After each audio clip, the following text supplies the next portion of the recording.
Welcome into episode 536 of the Skate Podcast. I am Brian DeFelice, joined by Bridget Prue and Scott McLaughlin. Now, we have a lot of hockey to get into, but first and foremost, this winter is just kicking our ass. It is kicking our ass. Scott had no power this morning. Bridget has 2 feet of snow in her yard. Enough. Enough.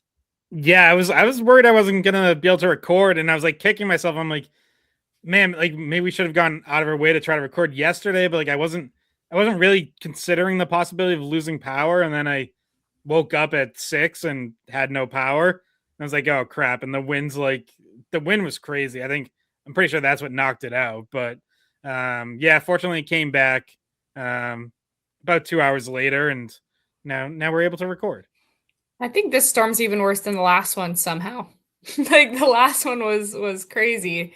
And still the snow's on the ground from that one too. So now we're as somebody who lives in Boston and has had to watch people struggle for parking and all of the disaster that is to clean up the parking spots, and it's going to be like this probably till for another month. I mean, this will be maybe the snow will be gone in April, probably not. It's probably probably looking at like the end of April or later.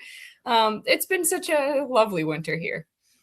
It has been. And obviously, we're used to, being from New England, we're used to winters, right? It's nothing new to us. But I think when you have, multiple 2 foot storms in like a 3.5 week stretch, it's a little bit abnormal. So, and Also, like we had one day above freezing here in the last like 2 months. Yeah, Yeah. so it's like nothing's melting organically. So if it's not getting removed manually by trucks, like it's not going anywhere. Mhm. The biggest difference between these storms, I think, is the first one. At least the snow was, while there was a lot of it, it was very light and fluffy snow. Yeah, Um, it's not. this I believe is going to be heavier, and so that's great. Looking forward to breaking my back later on.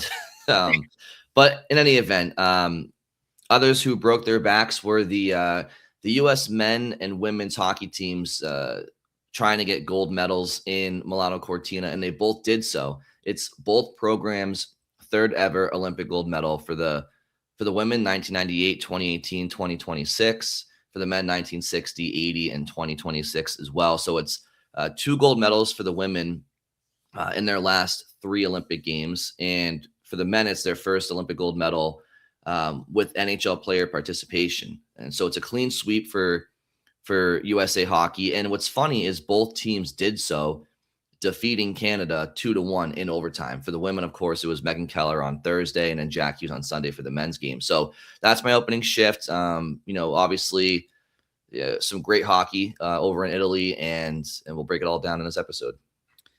Yeah, and I'll go next because to me, the story of the game and just the thing that I keep thinking about in the aftermath of an incredible gold medal game is Connor Hellebuyck turning in a performance for the ages. What I think it is not an exaggeration to say that given the stakes, that was one of the greatest goaltending performances in history. NHL, Olympics, or otherwise anything in between.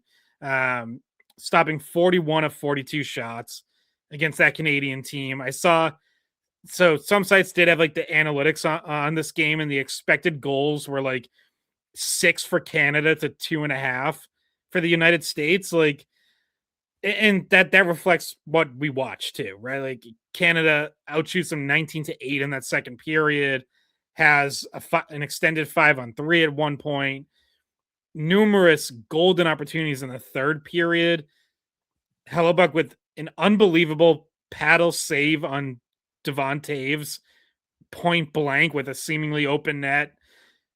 Denies Macklin Celebrini on a breakaway, denies Connor McDavid on a breakaway, has another great save on Celebrini. Like, just absurd. And answered so many questions that had hung over Connor Hellebuyck for years. That, yeah, he has 3 Vezina trophies and he won the Hart Trophy as league MVP last year. But, and there was always that but, he doesn't get it done in the playoffs. He didn't get it done at 4 Nations in the final last year. Well, he just got it done in an Olympic gold medal game with an all-time performance. And it's awesome to see. Like, sports give us these great storylines, good and bad, for players. And it's great when you get a game like that for several guys, I think, but especially for Hellebuyck, changes that narrative and gets rid of that but and answers so many of those questions, because now it's like, no matter what Connor Hellebuyck does from here on, and sure, maybe people can still bring up Stanley Cup playoffs if they want. Go ahead, knock yourself out. Like, to me, what he did yesterday on the Sunday in that gold medal game, he has forever. And like, it's legendary. It's legendary. That's it. That's it. And like, that's never gonna go away. I saw Razor tweeted out there's a really cool overhead picture of the paddle save. And Razor said, I would hang this over my bed and this would just be in my room forever. I'm sure he will have some version of that in his house, maybe next to the medal, because that was an unbelievable save. And then the photo, it's like a picture's worth 1,000 words too, just how close it was for that going in. And also, can we credit the one Charlie McAvoy save that was also Canada's winning if McAvoy doesn't step in front of that shot? He got behind Hellebuyck and puck hits him in the chest and stays out. So Charlie McAvoy with one save to help get Hellebuyck, the ultimate, because right, like, if that puck goes in, we're not talking about it. Like, we were talking about, like, oh, it was a great performance, but like, Canada wins and it's different. It doesn't go down the same way in history. So do want to give him credit for that. Hellebuyck was outstanding. UMass Lowell graduate. He won the Mike Richter Award, the very first Mike Richter Award, which is the award that goes to the best college goalie in the country. So he's always been good, right? Like, dating back to even before he was in the NHL. And yeah, that was insane. He was awesome. And then the other big story, obviously, is that my opening shift, which is how dominant the Hughes were in this tournament. And Jack Hughes ends up being the one who wins it in overtime this time, after Quinn Hughes did in the quarterfinals. So both of them able to have a huge impact. And for Jack, he did it with missing a few teeth. He took a high stick in the face earlier. And then he high sticked someone else in the face. He got a little bit of payback, but and he's celebrating with another, what I think is going to be another iconic picture, which are the pictures coming out of him like draped in the American flag, like blood coming out, teeth just gone, and like, people are going to look back at that picture and be like, yeah, this is what I remember from this game, was Jack Hughes just, being the hero while looking like a hockey player, pretty much. Like, that's the most like hockey player look you could have, is like broken teeth that you got. And I saw someone Photoshop like a fake golden tooth into his mouth because he lost his tooth during the gold medal game. So should he just replace it with a gold tooth? That was kind of a funny joke that I had seen. But both him and his brother were really important. I made the joke last episode that the US's game plan was pass it to the Hughes instead of pass it to the Italians, but it ended up working, right? Like, it ended up playing out that way. And there's so many other people that we can talk about, and so many other factors of this, including Canada and what they did, and the difference in shots and whatnot. But I think those are three good opening shifts in terms of what was really important. Yeah, I mean, like I mentioned, like Hellebuyck changing narratives. Like, how about Jack Hughes coming off Four Nations last year, where he obviously had a disappointing tournament, and kind of feeds into these narratives that like you don't really win with a player like Jack Hughes. And listen, I was never fully like into that line of thinking, but I think we said when Jack Hughes got banged up like a week before the Olympics, I said, like, I don't know if it's the worst thing if you have to go get Jason Robertson or Cole Caulfield and bring them instead of Jack Hughes. Well, you're damn happy you had Jack Hughes now. He had 2 goals in the semi and in the game-winning goal in the gold medal game. I've been calling his number all tournament, not to toot my own horn, but he had his legs from the jump when a lot of players just were still trying to figure out their role on a all-star roster and just I don't know, new teammates and all that stuff. And I just felt like having him with Trocheck and Miller, or maybe it wasn't Trocheck, it was Nelson and Miller for the most part early on. Like I actually liked how they looked. And Scott, you said the same thing, but it wasn't, to me, it wasn't. I don't know. I even if the ice time didn't reflect a fourth line role, I wanted him, in some bigger moments. And yeah, I mean, he's, especially against a Canadian team where speed and skill is very evident up and down their lineup. Jack Hughes is one of the, players that can, no one's matching Connor McDavid. But he's one of the players that, can play that style against them, especially in a 3-on-3 scenario, which, we'll talk about too. Well, yeah. And moving him up to that third line with Dylan Larkin and Tage Thompson really got that line going, because it wasn't earlier in the tournament, right? Like you started with Kyle Connor there, but then he falls off. Clayton Keller gets a look there. He kind of trails off, ends up as the 13th forward. So you put Hughes there and that gets the line going. And at times you needed that because your top 2 lines, I would say both were good overall in the tournament, but both also went quiet at times. And you needed a third line to step up. And Hughes really was the catalyst for so much of the U.S.'s offense all tournament. Like on the whole, I'm pretty sure he created more chances than any other U.S. forward. So, and like I was also thinking about this in the context of like, who was James Hagens compared to in the draft? He's compared to Jack Hughes, and we said like it's not a perfect comparison because Hagens isn't really built exactly the same as Hughes, but there was this idea that like I don't know if you want to compare it to Jack Hughes, and it's like, well, you probably do now. Like I think Bruins fans right now would be pretty damn happy if James Hagens turns into the next Jack Hughes. Yeah. By the way, he had a hat trick this weekend. So BC against UConn, which is a pretty good team to do that against too. So leading Hockey East in scoring, right? Yep. Hagens. Yep. Yeah, he's certainly started to take that because, like I said, he had a hat trick. He's been scoring in like bunches. Like he'll score 2 a game now at this point of the season for them. So yeah, he's looking good right now. And but yeah, back to Hughes. I felt like every time either of them had the puck on their stick, I was comfortable with like what was going to happen next. It was like, all right, something good's going to happen here. Is like the general feeling I had when either of them had the puck. Like they're going to generate something. They're either going to get a shot on goal or set up a nice pass. Like it just felt like they were seeing the ice well. Like I wasn't worried they're going to make a stupid turnover. Like for the most part, that wasn't in their game this tournament. And, they're making good reads and their shots were impactful, and even if they didn't go in, like normally created a rebound. And the play was a lot of times when they were on the ice in the offensive zone.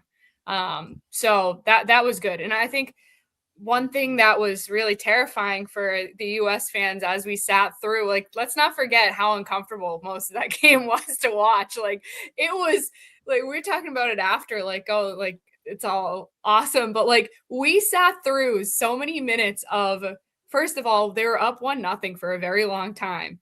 And just sitting there being like, there's no way they're going to hold on. There's no way they're going to win this game 1-0, right? Like they have to find another goal. And then it's tied. Cale Makar ties it. And then it's like, oh my God, all right, it's tied. And it just felt like they weren't going to hold on to a lead in regulation. Like Canada really turned it on from the midway? They were using a marker, like, was it the 5-on-3? Like from the 5-on-3 that's what I was going to say. Yeah. What was the shot difference? Do you remember?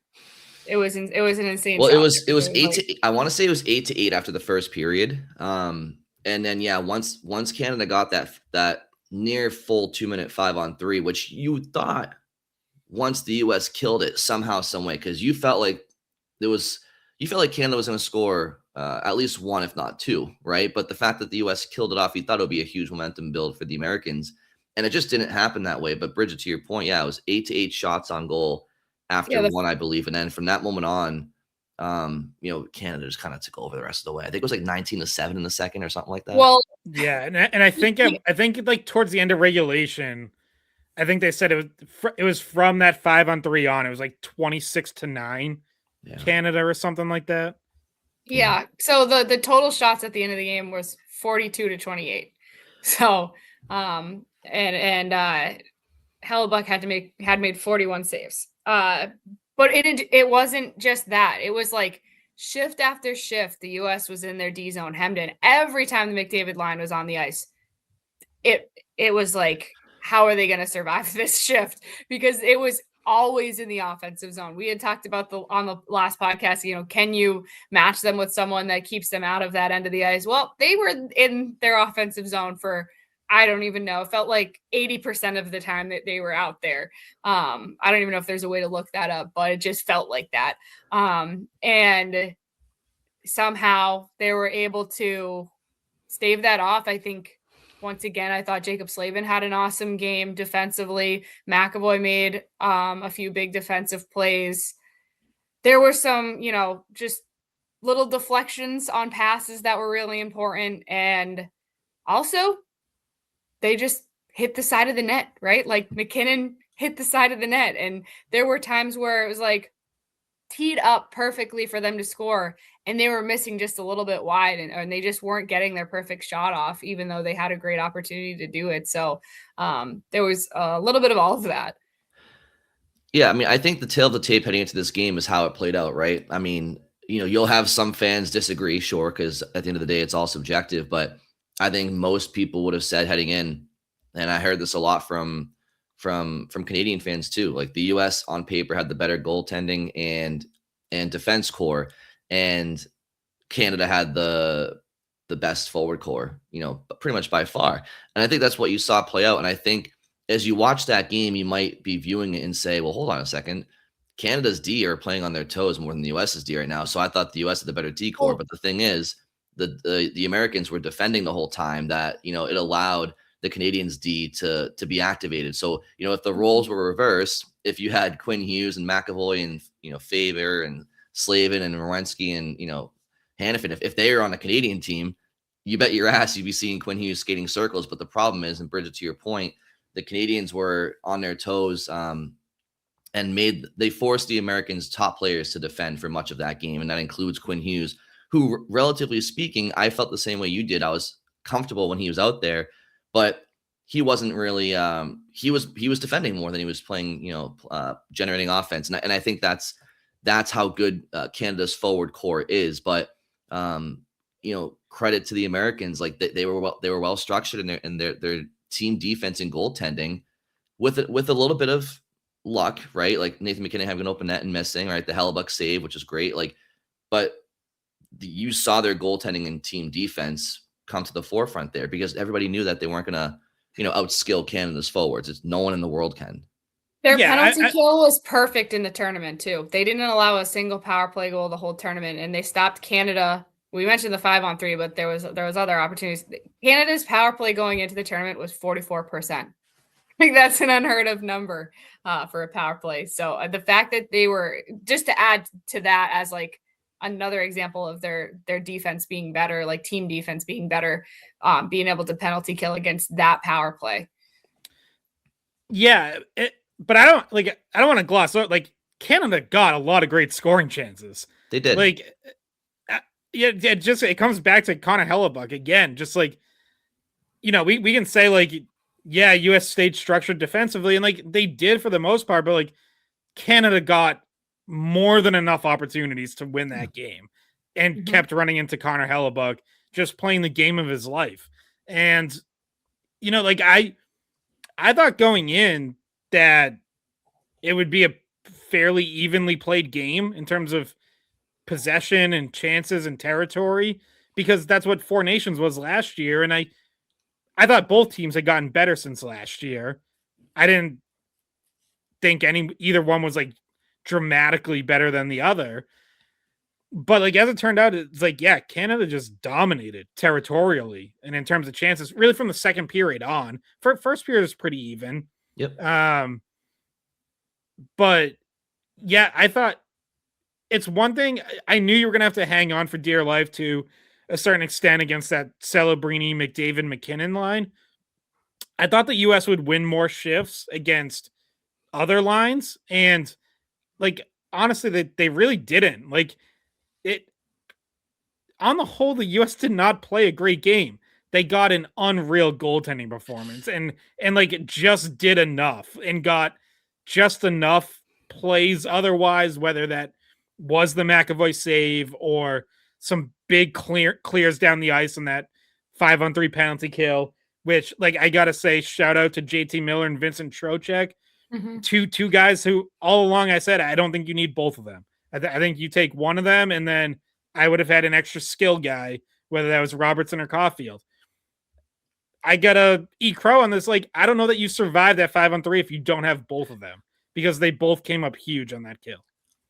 Yeah, and you mentioned like it required defensive structure, but it also required goaltending and a little bit of luck. Like we talked about, you need all of those things to go your way and some opportunistic scoring, and that's exactly what happened. I think if Jeremy Swayman, you could have that same decor and that same team structure out there. If Jeremy Swayman's in that, the Canadians probably win by a couple of goals, right? Like Connor Hellebuyck was a huge factor of it. Goaltending was there when the team structure was not, right? And probably vice versa at times. But ultimately, like you just knew that you're not going to not give up your chances to that Canadian team. It's just and it's not that I wouldn't even say like the US didn't play poorly. I know Scott, like I don't know if you meant it like that, but like they did. Like I honestly feel like they did the absolute best they could with what they were facing, like what they were up against. Like they knew they had to just weather some of that. And the clears that they got on the penalty kill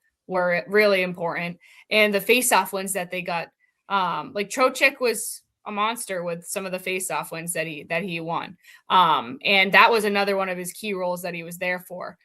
So yeah, like they knew that they had to like grind it out. And the fact that the shots were 42-28, I don't think really surprises many people. That Canada team is good enough to do that to you. I wasn't surprised the way that the flow was. Like I know that they're even teams, but like I wouldn't say them being stuck in their own end and stuff. Like it wasn't because they were bad. It was that Canadian team is so good that even any little thing like your transition game, like they could pick off a pass and they're right back in your offensive end. And so like, yeah, there was stuff they could have done better. Like there were times they could have skated it out and, made a play through the neutral zone. But I'm not saying like they did what they had to do against Canada to win. And it was never going to be pretty. I don't think any of us were thinking going into it was going to be pretty and they weren't going to give up their chances. No, I thought they were going to give up chances. I guess I just thought more. I thought the Americans would have more offensive zone time and get their forecheck game going more like they did in Four Nations. And it didn't happen as much. And like, I mean, you can just start with the top line. Like the line of the Kachucks and Eichel really didn't do much in this game, and in fact got broken up as the game went on. And I think Matthew Tkachuk is probably not even close to 100%. I think it just didn't look that way, and his ice time ended up reduced in this game. But again, like I thought it was going to look more like the Four Nations game, which were pretty evenly played in terms of chances and possession. And the second and third periods of this game were not evenly played. Like it was a lot of time in the US zone.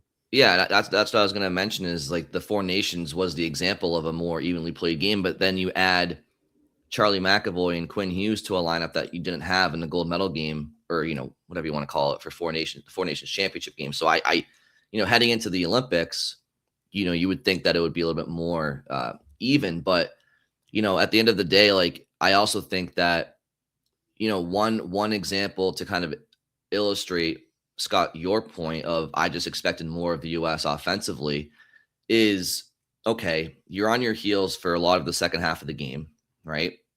And you get a gift, yet, justified, right? I mean, Bennett draws blood, knocks some teeth out of Jack Hughes, but you get a 4-minute power play with about six and change to go in the gold medal game. You have a chance to not score one, but two. You want to talk about Canada not converting on a near 2-minute 5-on-3, which we'll talk about later because there was a lot of buts coming out of a lot of red and white fans after the game. It's like, well, that's a moment that what's the excuse there, right? But for the Americans, you have a double minor power play as time's expiring pretty much in the final 5+ minutes of the game. And I just thought that, you watch Canada's power play and McKinnon and McDavid, they're on their toes, celebrating, they're making shit happen. Like you're holding your breath. They make 2 minutes seem like 20.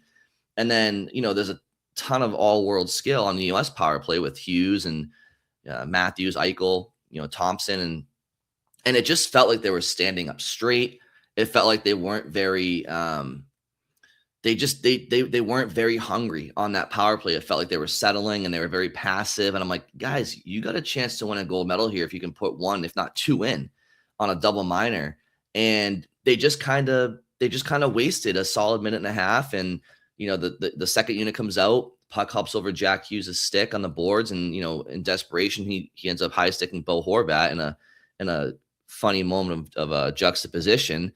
And now you're in a situation where it's 4-on-4, which probably benefits the Canadians, just like 3-on-3 should, but it didn't. And not only that, but now the Canadians have a power play to finish off nearly all of regulation.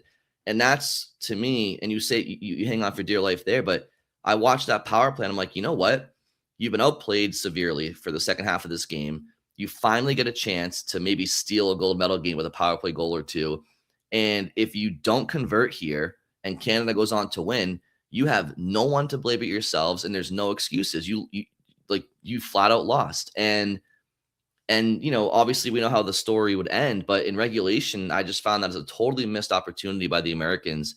And that spoke to my expectation of, okay, Canada might carry, a little bit more of the play at times, but the U.S. has some big guns too. And I just felt like their big guns in certain moments throughout the game, just they were hanging on for dear life. And, it's kind of like when Herb Brooks talks to Miracle, like when you're playing the Russians, like you don't defend them, you attack them. Like, you kind of, you match them a little bit. Now, obviously you have McDavid and McKinnon and Celebrini, and their speed is imposing for any offensive lineup for the Americans, but still, like, the U.S. has a ton of speed and skill themselves, and they kind of played like they were like, the Slovakians out there playing the Americans, right? It's like they played a little bit timid, and ultimately they got the gold medal, right? So, but if we're talking regulation, where, I think everybody with eyes and ears would admit on both sides of the aisle that the Canadians were the better team in regulation. If we're talking regulation, I just felt like they were a little bit maybe timid at times. Well, and so to the double minor thing, like the high sticking double minor, the power play they went on after that was, I felt like, the only time I was convinced that was going to be their last chance to be in the offensive zone at all in regulation. Like, they had been hemmed in so much in that period. And finally, this was like their ticket to actually have some scoring chances, like to actually be in this end of the ice. And yeah, it felt like they squandered it because, and Jack Hughes being the reason why it ended early too was kind of weird and ironic, but like that was their chance to be in the ozone. And I don't know what you guys were thinking on that power play. I don't know if you guys in your head were like, okay, this is when X player needs to do something. Like, to me, it was like, this is when Jack Eichel and Austin Matthews need to do something. And I felt like Matthews, he wasn't quite there in this game. Like, there was a backdoor play he was trying to tap in, but I felt like earlier in the tournament on the power play, he was really effective. So I was thinking, oh, this is a moment where Austin Matthews can be that guy that gets like the game winning goal right now on the power play. But that's not what happened. Yeah. Like I was, first and foremost looking for that Tage Thompson one-timer, because that's been such a weapon. But then the other play that had kind of been there for the U.S. pretty consistently was, oddly enough, because as you mentioned, Matthews passed out of a golden opportunity earlier in the game, trying to look for a backdoor play. But the U.S. had gotten some pretty good looks to Matthews on the back door on that right side. At least one that was a tap-in goal earlier in the tournament. And yeah, it just seemed like I don't know if they just weren't moving the puck quick enough or nerves or what, but like really nothing that had kind of been there for him was there on that power play. Yeah, and I mean, look, Matthews did have an assist on Boldy's goal to open the game, which by like unbelievable. Shout out to Matt Boldy for an unbelievable individual effort on that goal, chipping his way through Makar and Taves. One of the best D pairings in the NHL and in these Olympics. I feel like kids are going to try to do that now, right? Like that move is now something that people are going to be like, you know what? It worked for him in the gold medal game against the best two defensemen on Canada. I'm going to try that little flip, see if it, you get the right bounce and see if you can score. Yeah. Massachusetts native, Boston College product. So, which by the way, if you're a Canadian fan, again, blaming 3-on-3 overtime, which you got the best players in the world on the ice when you lost the game. You're trying to find reasons as to why you lost when you felt like you were the better team. I don't know. Maybe don't have your top D pair split like Kenny Wu and D2 Mighty Ducks and just go in and score. It's like you have to execute at the end of the day. And like hockey is not a game that rewards simply, scoring chance generation. Like you have to go out and execute. And the Matt Boldy example is, one where the Americans out executed the Canadians, and that's ultimately why they won. And Connor Hellebuyck out executed many times on his end. And by the way, Connor Hellebuyck, not to derail you, Scott, you wanted to, before I forget to mention this, you want to talk about just the cherry on top of an unbelievable performance. He assisted on Jack Hughes' overtime goal. He had a secondary assist. So not only did he, stop nearly every puck that he saw, but he got a point on the gold-winning goal in overtime. Well, and yeah, I saw a funny tweet about that because Connor McDavid ended up being named MVP of the Olympics because pretty stupidly, I guess voting was had to be done by the end of the first period of the gold medal game, which I'm like, how do you not wait? Like, you got to have a mechanism in there to see how the gold medal game finishes before deciding your MVP. But someone quote tweeted that was like, Connor Hellebuyck had more. Not only did he make 41 saves, he had more points than McDavid in the gold medal game. He did, and on that play in particular, we're talking about it before we started recording, but again, if the red and white had won that game, we wouldn't be hearing anything about 3-on-3. But let's just talk about that play for a second because they lost the game with Connor McDavid, Nathan MacKinnon, and Cale Makar on the ice. Connor McDavid didn't take advantage of a one-on-one situation where he was coming full steam ahead at Jack Hughes, who just hopped onto the ice. And you heard me right, Jack Hughes, not Quinn. Jack is a phenomenal skater, but going backwards as a forward against Connor McDavid, advantage McDavid 11 out of 10 times against any defenseman, let alone a forward. And to Hughes' credit, he didn't gap up and he kind of sunk in and forced McDavid to kind of cut to the net at the last possible second, which made it easier for Hellebuyck. And then Hughes wins the puck behind the net. Werenski moves it up, 50-50 puck between Hughes and Makar. Hughes pokes it past Makar. And again, that's a ballsy play by Makar to try to make in that moment, because if you miss, now you're giving up an automatic rush, and that's exactly what happened. So you talk about moments of execution or lack thereof. That shift by those they're not just the three best Canadian players. Makar, MacKinnon, and McDavid are the three best hockey players on planet Earth. And on that shift, they were out executed against players that they shouldn't have been. And it's like, that's why you lost the game. So that, it's that simple. Like don't blame the format. Talk about your players that you ride or die with. Yeah. And that puck almost gets too far ahead of Werenski. But then he just knocks MacKinnon off the puck. That almost turns into a 50-50 battle, and Werenski just gets position, and MacKinnon looked unprepared for contact. McKinnon's obviously a strong player. We know that, but he just gets knocked off the puck by Werenski and leaves Werenski with, the ability to set up and make that pass. to Jack Hughes for the goals. So, and you talked about the back check too. Yeah, and yeah, Makar's not back checking, which listen, it's in 3-on-3 overtime can be actually like part of a strategy. It's risky, obviously, but I can see how Cale Makar might think, hey, if Nathan MacKinnon wins this puck, if I hang back, I have a breakaway to go win gold. Well, unfortunately, Nathan MacKinnon doesn't win that puck, and like now you got to get back and get in the play, and he never did.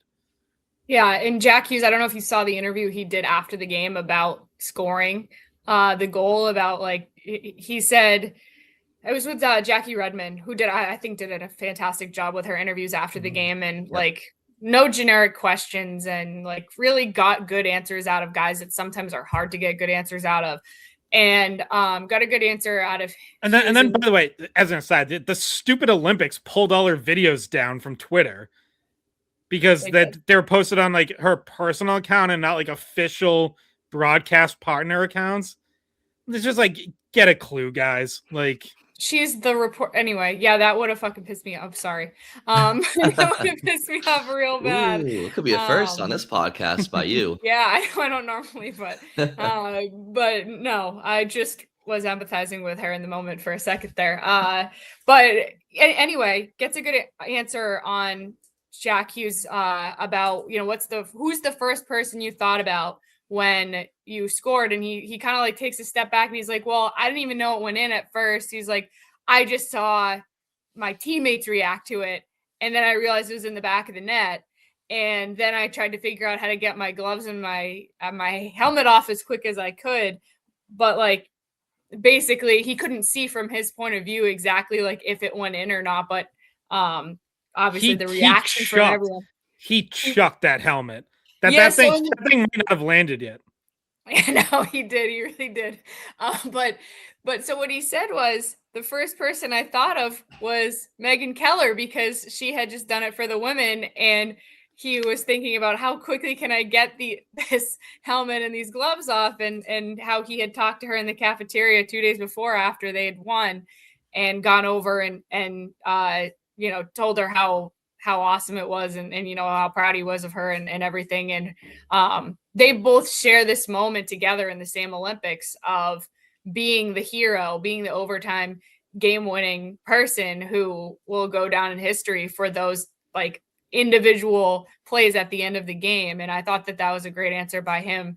It was honest, obviously, like that's who we thought of, and you know, giving some respect to her and what the women did as well. And genuinely, he probably was just worried about trying to get the gloves and the helmet off, and thinking about when she did it. So, yeah, I mean, there are so many takeaways from this tournament for both nations on in both men's and women's tournament, and just quickly, I'll say for the women, right? Like, listen.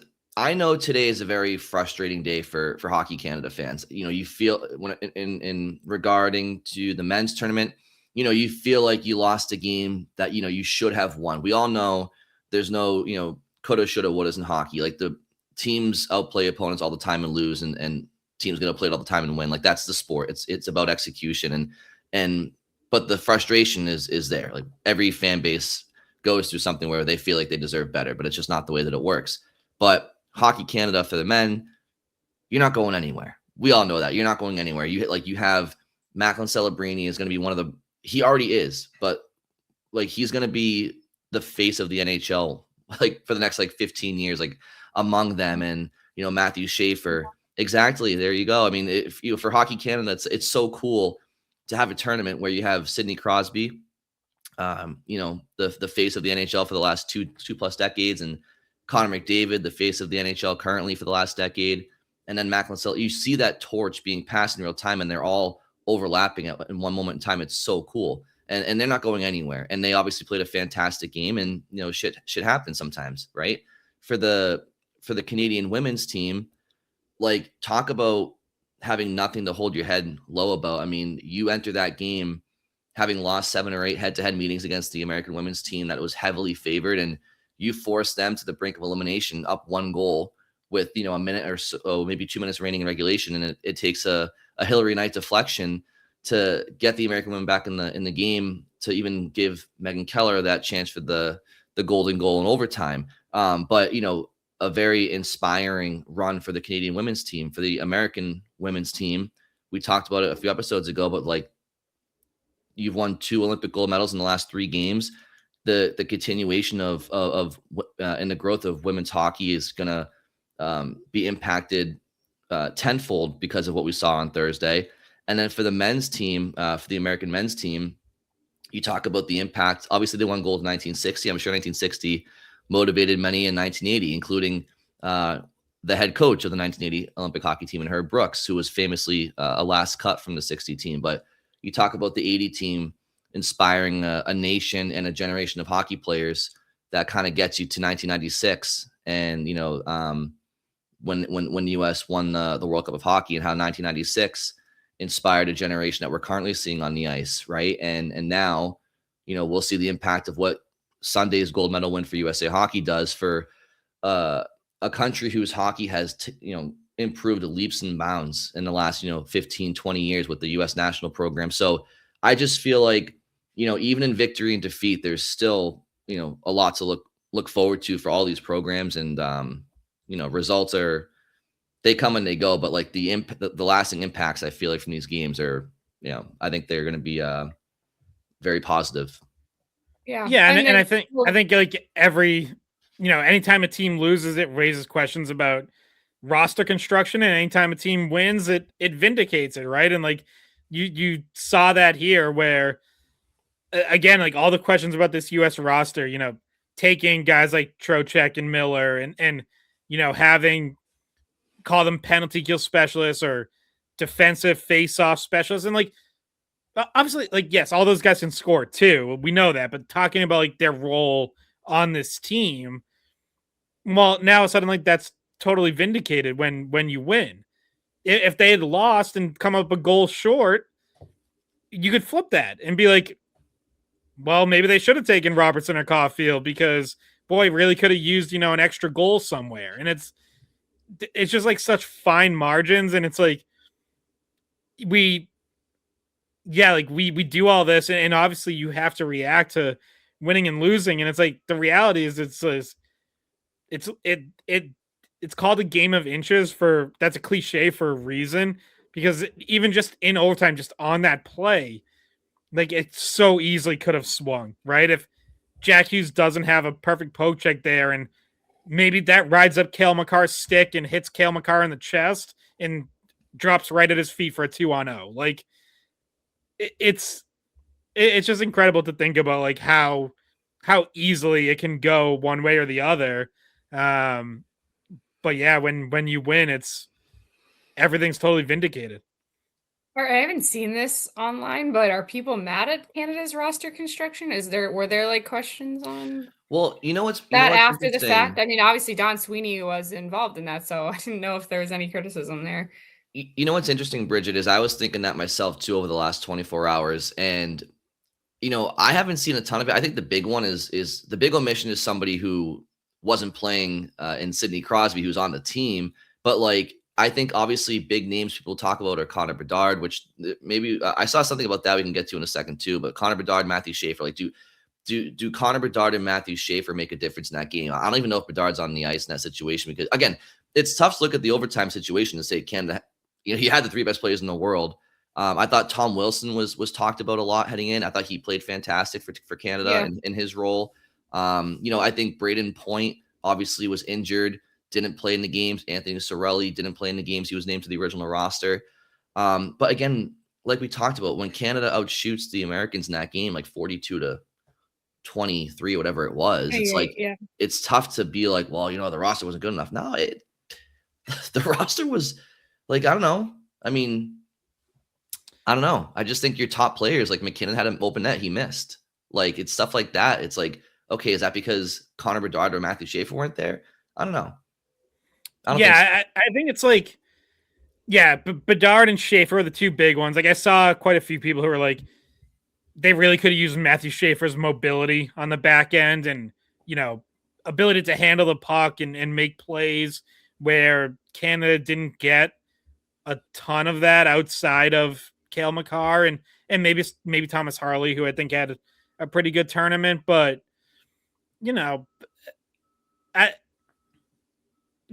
Scheifele was another one who's having a good season, obviously, but it's like you look at the names that have to make it over, and I don't know, like they're all such good players. Where you're right, it's like the role guys that people going in probably would have wanted them over acquitted themselves pretty well. Obviously, Sam Bennett takes a dumb penalty, or not a dumb penalty, but a bad penalty, in a tough spot, and had one against Finland too. Actually, Yeah. throwing a Finnish player into the goalie.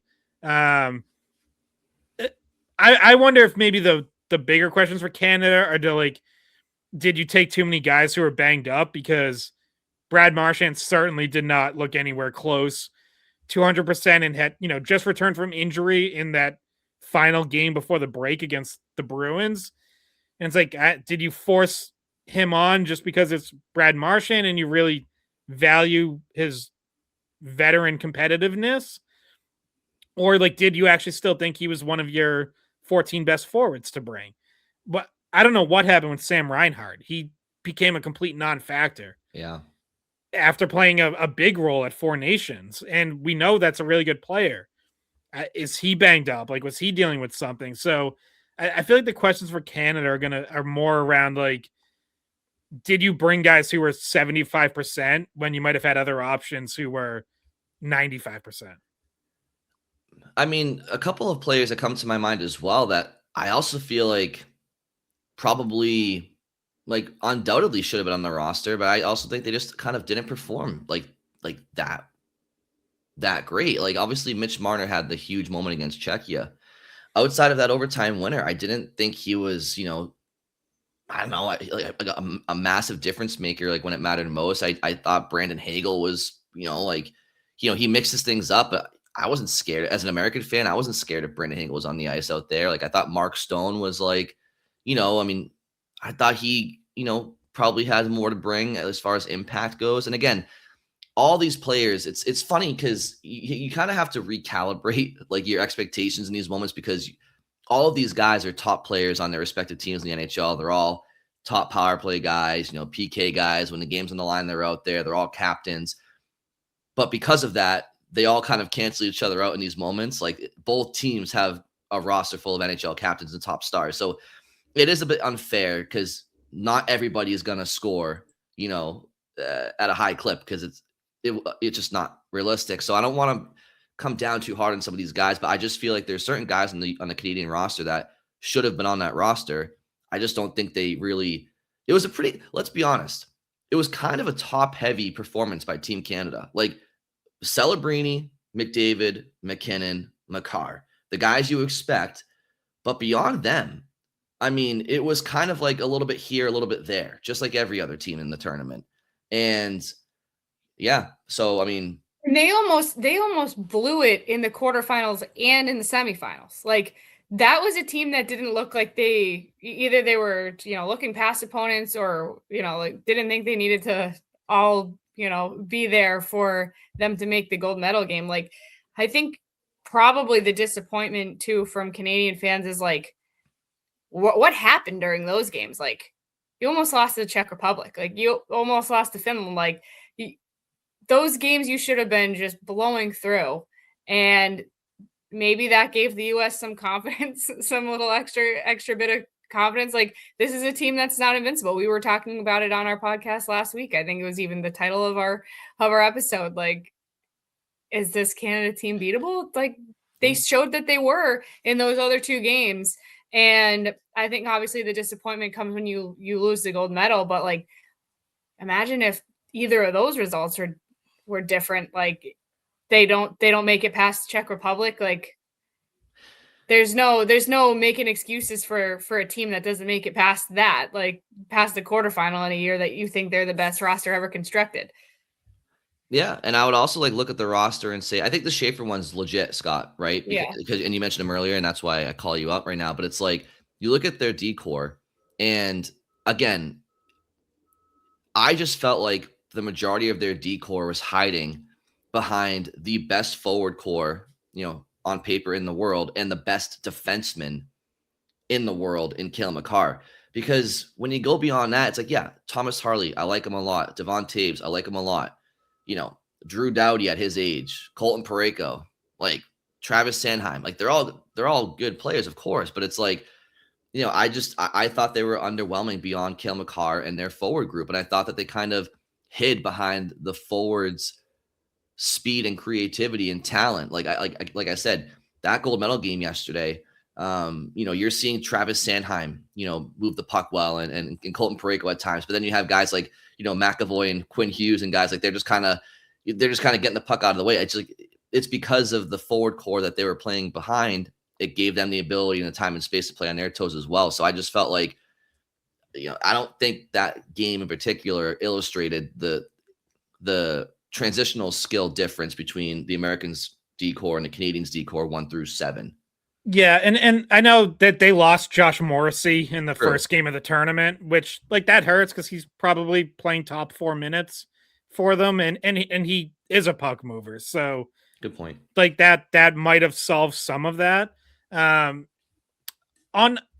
like the issue of injuries, because we haven't directly gone there, but obviously Sidney Crosby does miss the gold medal game. There had been some reports after this. He wasn't able to go for the semifinals, but then there were like kind of some initial reports that seemed cautiously optimistic that he would be able to play in the final. And it seems like it was ultimately his call on whether he was good enough to go.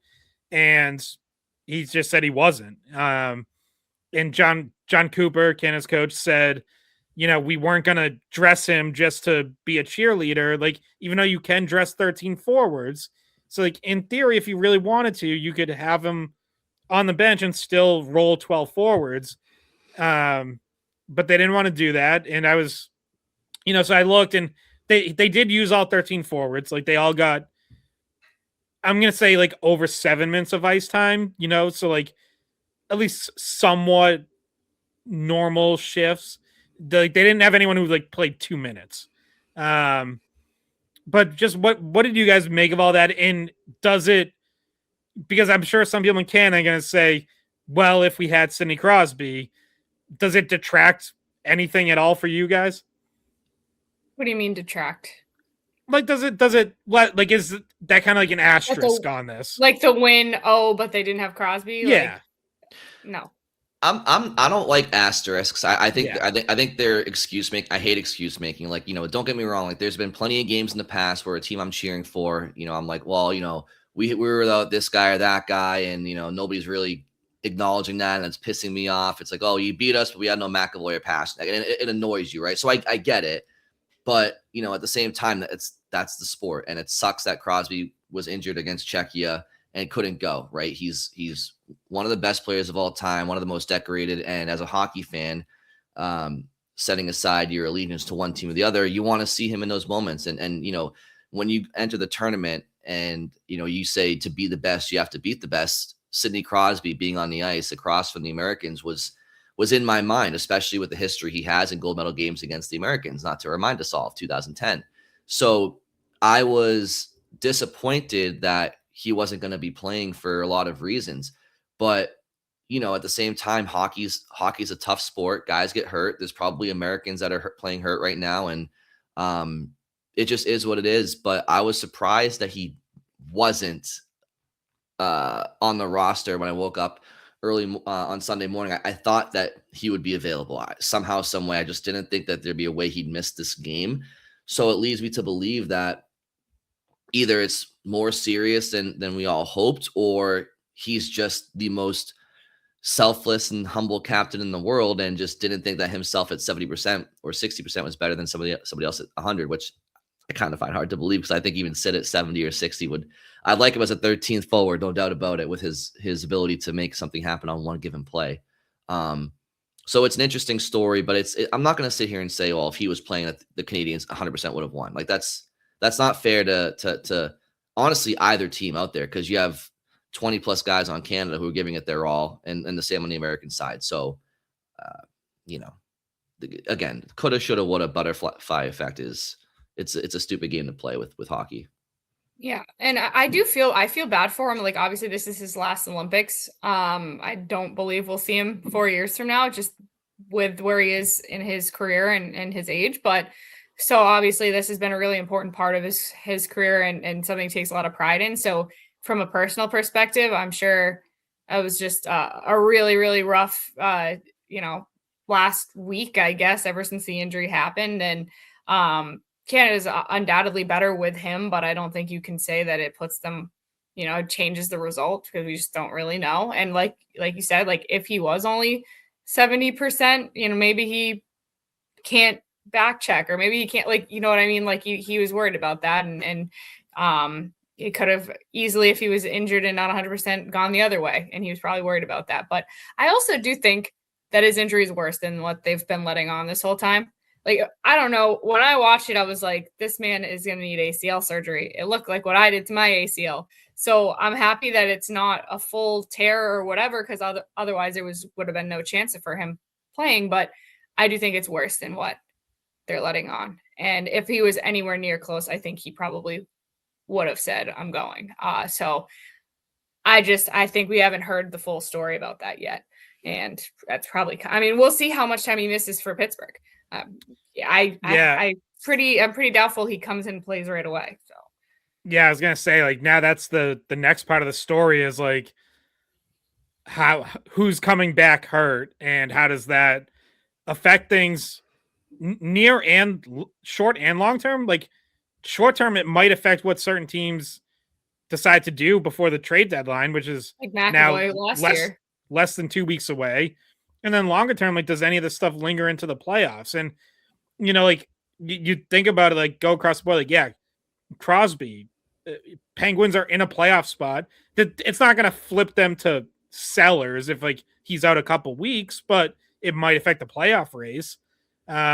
Kevin Fiala with the Kings, like, that's a big one. That's a team right on the bubble that, like, also, like, already started adding, went out and got Artemi Panarin, and now you wonder, like, do they consider backtracking? Like, I don't know. Like, do you now just go last year too? That's why they did it. Yeah, like, that's such a tough spot for them. I'm fascinated to see what they do, because he is a key player for them, and he's done for the year.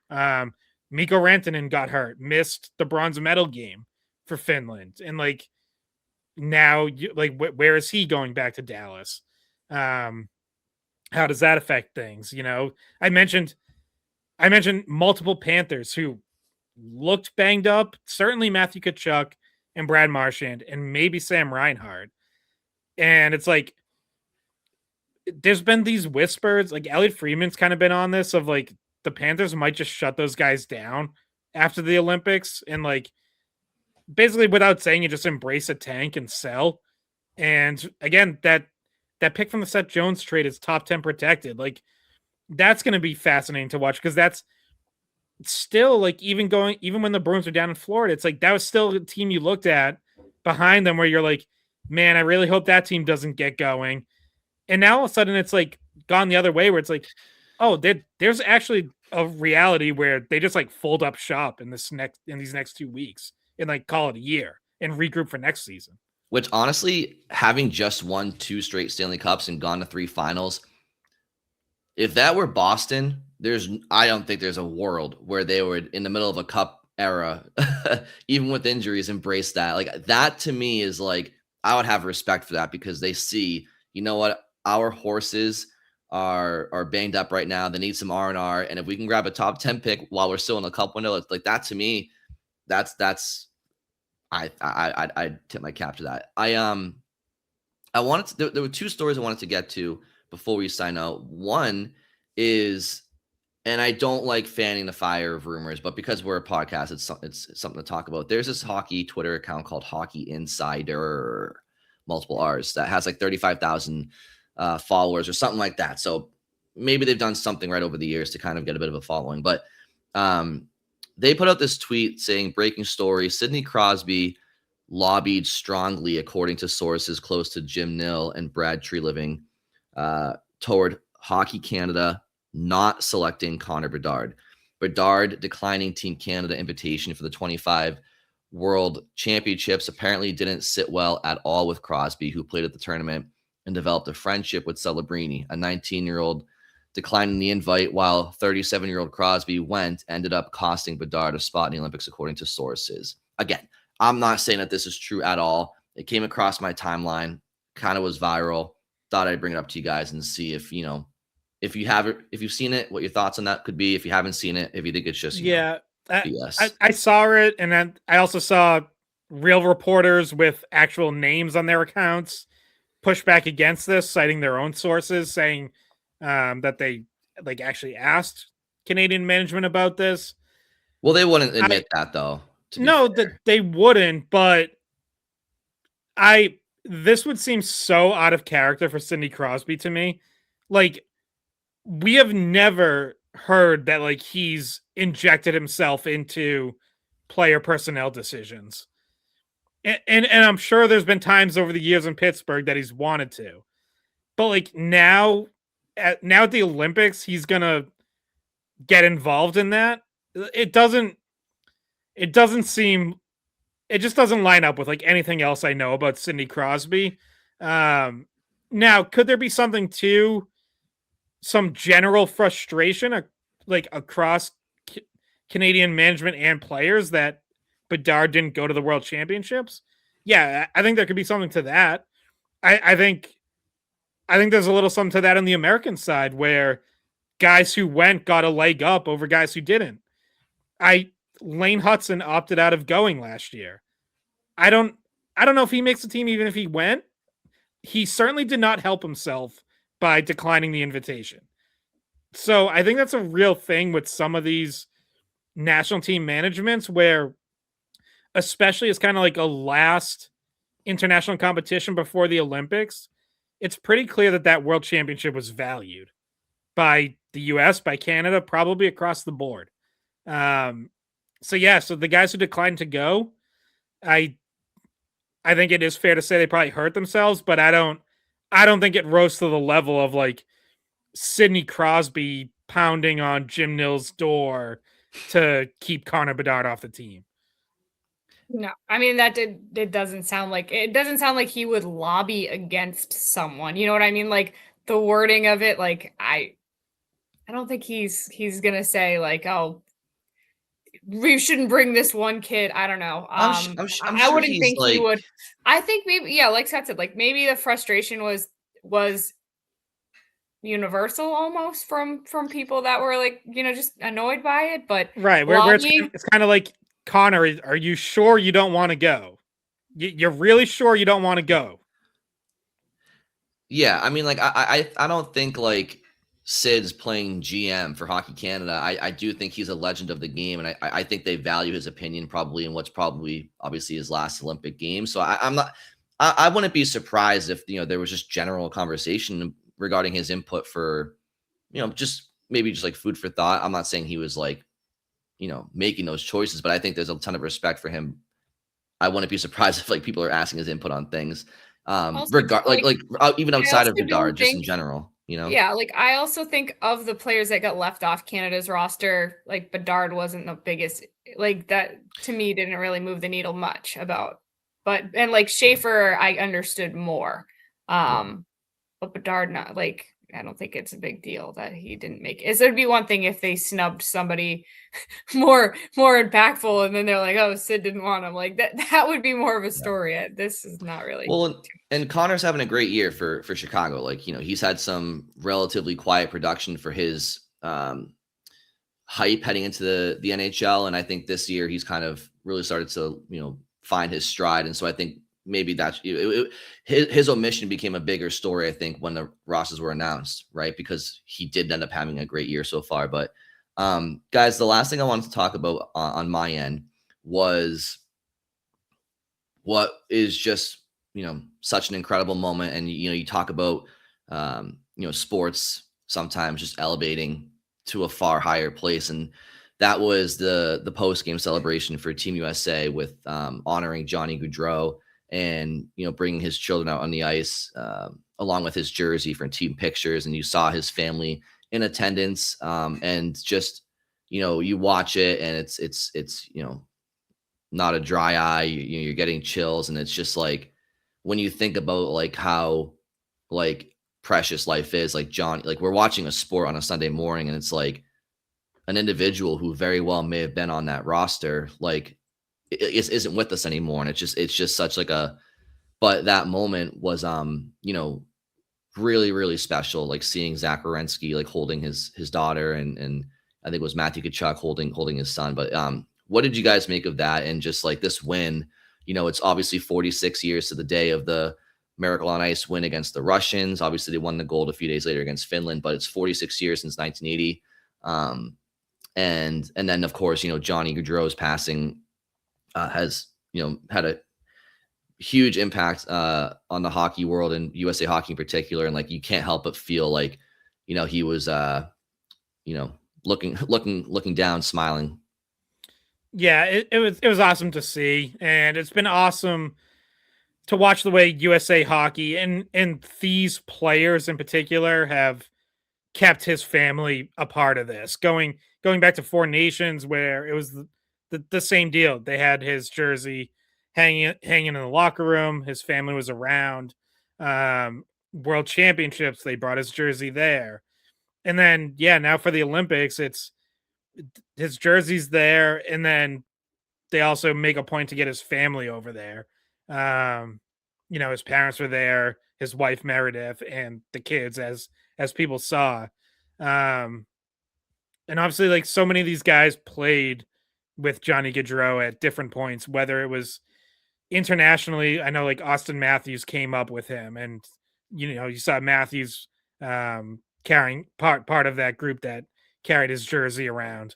Werenski played with him in Columbus. Matthew Tkachuk played with him on a line in Calgary. Like, so obviously it's just really cool to see. And like, so I was at Bruins practice. The Bruins practiced like right after. They all watched the game together at Warrior and then practiced after. And so I talked to a couple of Bruins afterwards about that too, because Andrew Peeke was teammates with them in Columbus and has played internationally, right? Like Andrew Peeke was on that World Championship team last year. And then Jordan Harris was in Columbus, not teammates with Gaudreau, but the season that when Gaudreau died right before the season, when him and his brother got killed by that drunk driver. So Jordan Harris was there for that year where Columbus had to try to somehow find a way to come together in the aftermath of that. Really, if you remember, like the timing of that was like 2 weeks before training camp. It was like as guys were getting back into town to start the season. And Sean Corrali as well was on that team. Yeah, Sean Corrali too. Obviously was on that team and teammates with them. So I didn't get a chance to talk to Corrali yesterday, but both Peeke and Harris said like, it's just been so cool to see the way USA Hockey's kept them involved, but also the Columbus Blue Jackets at the local level. And they had obviously great things to say about his family and about the way Meredith Gaudreau has obviously been. It really has been like remarkable to see the way that she's come through this and like wanted to be out there and like make a difference, when I think for a lot of people it would be easy to just pull back from all the spotlight and like not want to be around people or in front of people. But like clearly she has found a great support system that USA Hockey's been a big part of. Yeah, I mean that part was a tearjerker for sure when they go get the kids and they bring them out, and it's just like obviously the guys Werenski and Tkachuk played previously with him and had like friendships dating back, and it's just a reminder of how senseless and horrible that whole tragedy was, and the fact that he should have been there. I mean, it's one of the more infuriating things that you can think back to in sports, because he was a good guy too. Like he was well known as being a good person, dating back to the first time Boston got to see him really when he was playing at Boston College. And he was an inspiration to some of the smaller guys that and guys that were told, oh, you're too small to make the NHL and or be an impactful NHL player. And he always showed that you could be, because that's just he was successful with what he was given. So that moment was happy and sad at the same time. I guess you could categorize it like that. Uh-oh, Brian. Can you guys hear me? Yeah, we got you. You froze for a second. Yeah, Bridget, I unfortunately only heard a bunch of for the last 30 seconds, but I'm sure what you said was beautiful. I think the audience heard. So good. Yeah. And just seeing his parents, like, for like the NHL community, right? And like, everybody focuses on Johnny, but it's like you see his parents and it's like it's Johnny, it's Matthew, like it's like they lost two sons, and it's like it's just everything you said, Bridget, about it being senseless and infuriating is felt by all. But definitely a great moment for USA Hockey to honor Matthew and of course Johnny. But so any final thoughts from the two of you before we sign out? I know we have some Bruins hockey to get back to. That's going to be an adjustment, right? To going from watching all these the best players in the world vying for Olympic gold let's get back to watching Kastelik and on the forecheck here and some regular season hockey. But the stakes are very high. Like, we're coming back to a sprint to the finish line, and the playoffs are very much up for grabs still. Yeah, so a couple quick hitter thoughts here. So I mentioned the Bruins did practice on Sunday. Few funny moments. So Marcus Sturm I asked him how happy he was for McAvoy and Swayman, and obviously he is happy for them and talked about that. But at first he was like, well, I have to be careful because Don Sweeney was on the other side and he's my boss. So, but obviously he then did go on to give a good answer about being happy for McAvoy and Swayman, even though, in terms of countries, obviously he didn't have a dog in the fight. He's German. So the other one is, so the players, so like we requested, mostly American players to talk to after practice, and we go into the locker room and talk to players first and then talk to Sturm. So because the game went to over, like the Bruins had no problem getting out on the ice for practice. They watched the game there, but us reporters, none of us were actually there at the very start of practice because we all wanted to watch the end of the game. So, like we were going to do that and then go over to practice. So, so we didn't know this beforehand because we talked to the players and asked them, like, do you have to have like a measured reaction because like some of your teammates might be disappointed, or like, are you hooting and hollering? And they're like, yeah, no, like we tried to keep it classy, and we didn't really want to like rub it in too much. And so then Kevin Paul Dupont asked Sturm about that, and Sturm's like, were you here for the start of practice? And we're like, well, no. And he's like, they were blasting the national anthem as they went out on the ice. so like, I think the players apparently just like pulled one over on us, and we're like, yeah, we didn't really do anything. And Sturm's like, no, they were blasting the national anthem. Like, what are they talking about? Which we just weren't there early enough to see. So, so that was pretty funny. And then, so we mentioned Miracle earlier in the movie Miracle.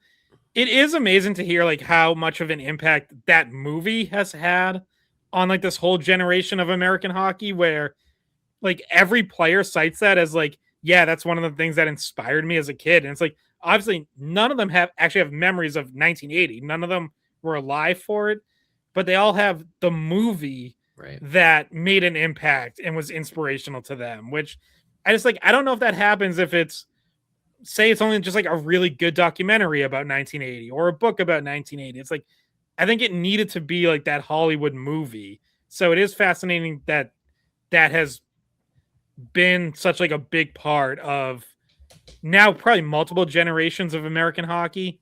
And then very last thing I want to mention, still unclear as of now when Charlie McAvoy and Jeremy Swayman are going to be back with the Bruins.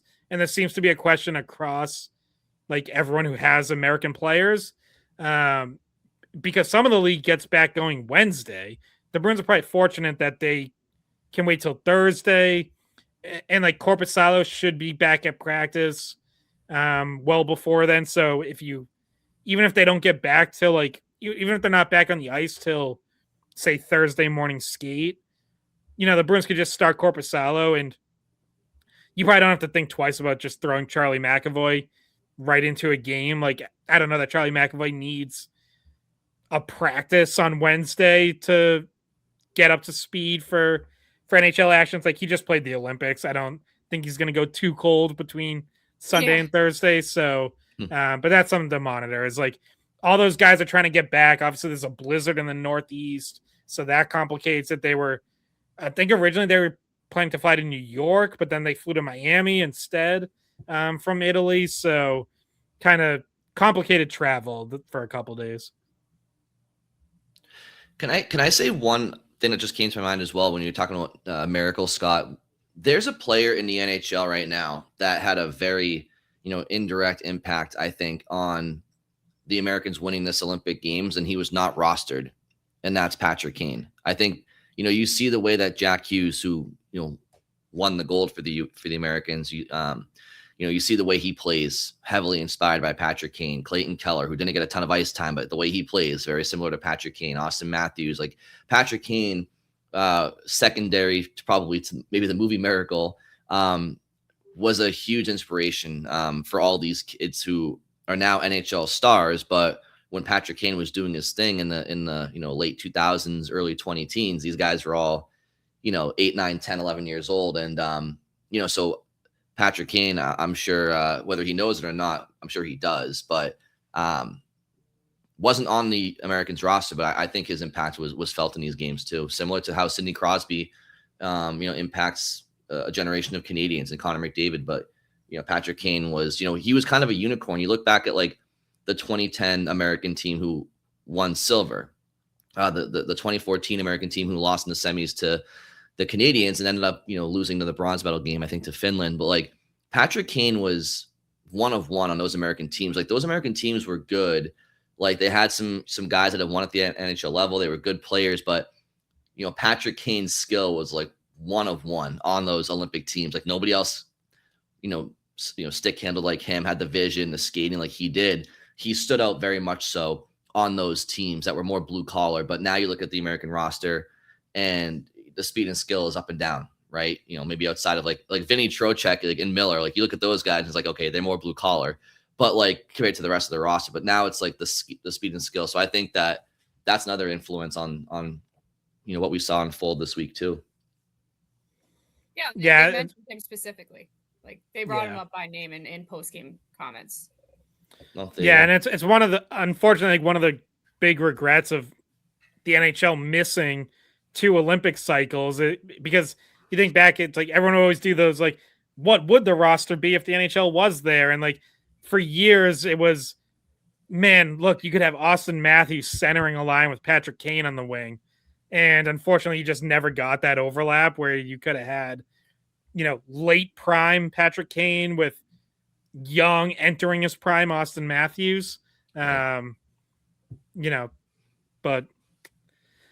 whatever, would have been a lot of fun to watch, but the NHL didn't go. So, and Johnny Gaudreau would have been on teams too. So. Johnny Hockey as well. The good news is, guys, we have I want to say now 2 years until the next international best on best, which will be the 2028 World Cup of Hockey, and maybe we'll have a complete bracket of some of the best teams. Like we'll see if Russia's involved at that point or not. But we don't have to wait too long anymore, right? Which is nice. Even if they don't go to the Olympics in the future, it's like the NHL and the NHLPA have agreed to these World Cups of Hockey, so that's good. All right, we are back on our normal recording schedule this week, which means we'll be talking on Wednesday and Friday. So thank you all very much for listening, and we'll see you then. Hey guys, thanks for watching the Skate Podcast. If you want to see more of our videos, visit our playlist. Not in front of a screen? You can listen to us on Spotify, Apple Podcasts, or wherever you get your podcasts. Don't forget to follow us on social media. And if you enjoyed this video, please don't forget to give us a thumbs up, subscribe to our channel, and leave a comment.